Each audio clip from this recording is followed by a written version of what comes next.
ఈరోజు నేను వచ్చిన గ్రామం ఒకసారి చూస్తే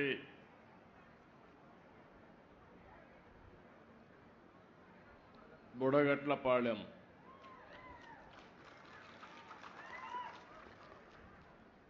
నేను మీటింగ్ పెట్టుకోక మునుపు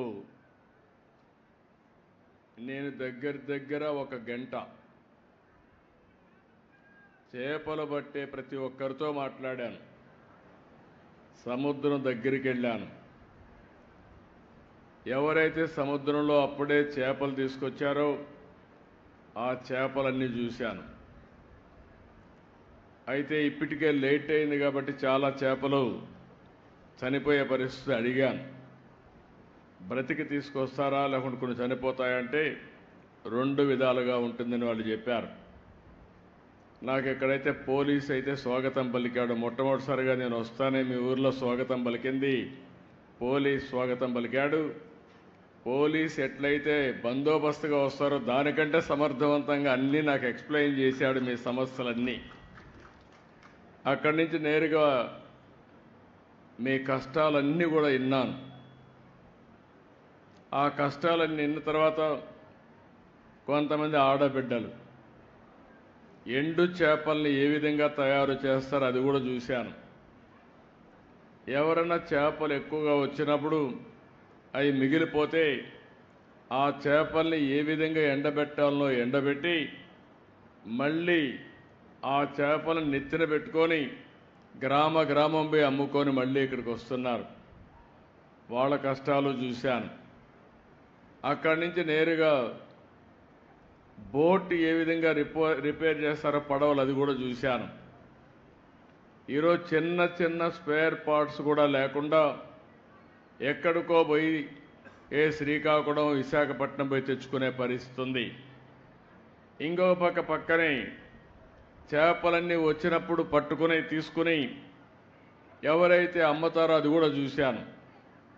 వాళ్ళకు కూడా చాలనటువంటి ఈ యొక్క ఐస్ బాక్సులు ఉండడం, దానివల్ల కూడా ఇబ్బందులు. ఇక్కడ చేసిన తర్వాత ఎక్కడ మార్కెట్లో రేటు బాగుంటే అక్కడ అమ్మే పరిస్థితికి వస్తున్నారు. మీరందరూ కూడా పేదవాళ్ళ కష్టాలు చూశాను. మీరు మామూలుగా అయితే బోటు మీరు తీసుకుని ప్రాణానికి కూడా భయపడకుండా రాత్రి 1 గంటకు బయలుదేరి సముద్రంలోకి వెళ్తున్నారు. ఓసారి సముద్రంలో అల్లకల్లోలాలు వచ్చినప్పుడు కానీ, బాగా అలలు పెరిగినప్పుడు కానీ, ఒకప్పుడైతే అలర్ట్ సిస్టమ్ కూడా ఉండేది కాదు.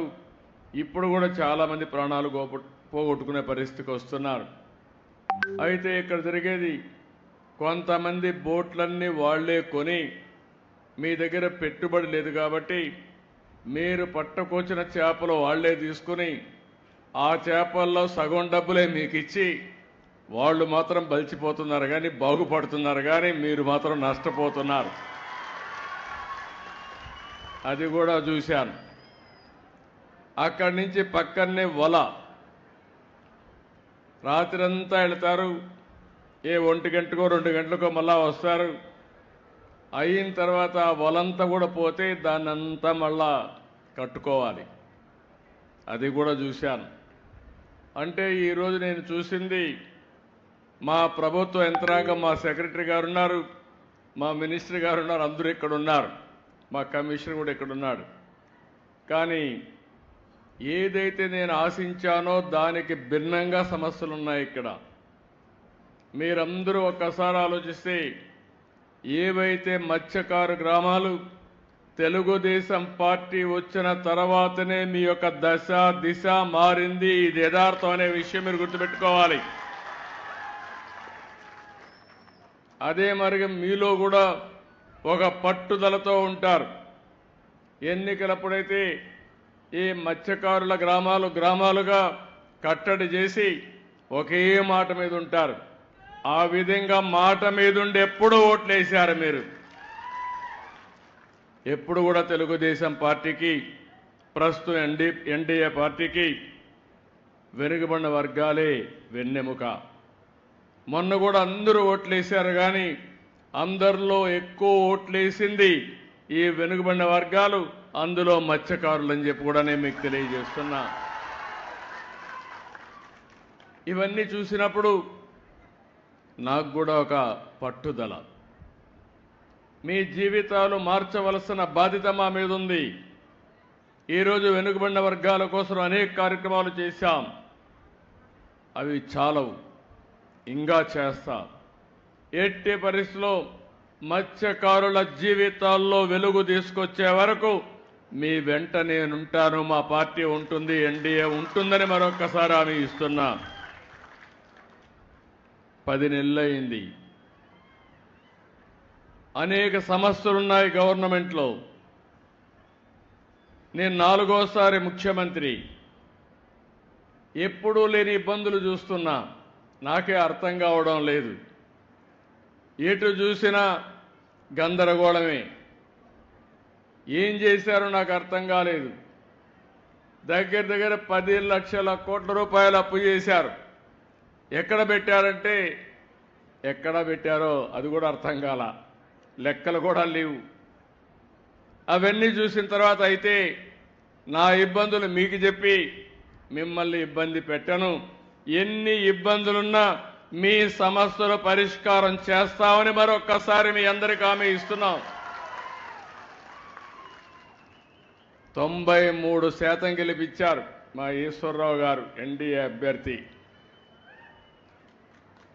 మిత్రపక్షంలో ఇవాళ చూస్తే ఆలోచించిన తర్వాత ఈశ్వరరావు గారు రిపోర్ట్ తెప్పిస్తే నేను కూడా తెప్పించుకున్నాను. మళ్ళీ సీటు గెలవాలి కాబట్టి మీలో ఒకటిగా ఉన్నాడు, మంచి పేరుందంటే ఇస్తే 30,000 ఓట్లతో గెలిపించారు మీరందరూ. ఇది ఎప్పటికీ మర్చిపోలేం. పక్కనే అప్పలనాయుడు గారు ఉన్నారు. మొన్నటి ఎవరికో కార్యకర్తగా తిరిగాడు ఇదే నియోజకవర్గంలో. నేను ఆలోచించాను, నమ్మకస్తుడు, మంచి వ్యక్తి, ఎందుకు ఎంపీగా పెట్టకూడదని ఒక కార్యకర్తను ఎంపీ చేసిన పార్టీ ఎన్డీఏ. ఇవన్నీ కూడా సాధ్యమైనప్పుడు మీ జీవితాల్లో మార్పు తేలేమా అని నేను అడుగుతున్నా. ఇప్పుడే ఎమోషనల్గా మా రామ్మోహన్ నాయుడు మాట్లాడాడు. శ్రీకాకుళం నేరుగా మీరు హైదరాబాద్ పోతే కూకట్పల్లిలో శ్రీకాకుళం కాలనీ ఉంటుంది.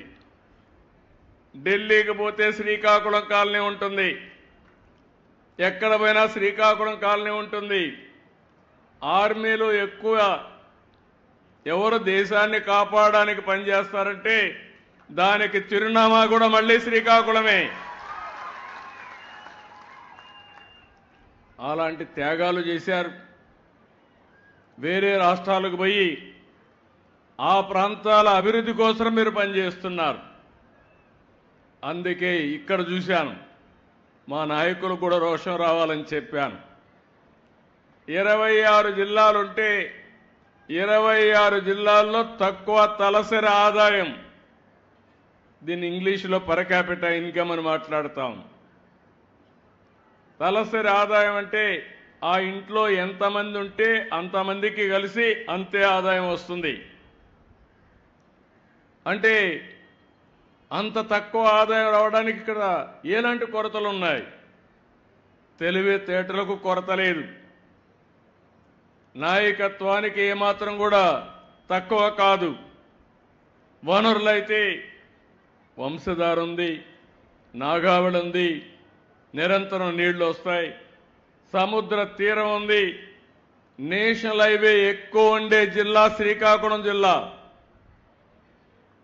ఇంకో పక్కన గనులున్నాయి, బంగారు బండే భూమి కూడా ఉంది. ఇవన్నీ ఉన్నప్పటికీ కూడా ఇంకా వెనుకబడి ఉన్నారు. నేను అందుకని ఒక సవాలుగా తీసుకున్నా, అవసరమైతే మళ్ళీ వస్తా, ఈ జిల్లాను బాగు చేసే వరకు నేను మీకు అండగా ఉంటానని ఈరోజు మీకు మాట ఇస్తున్నా.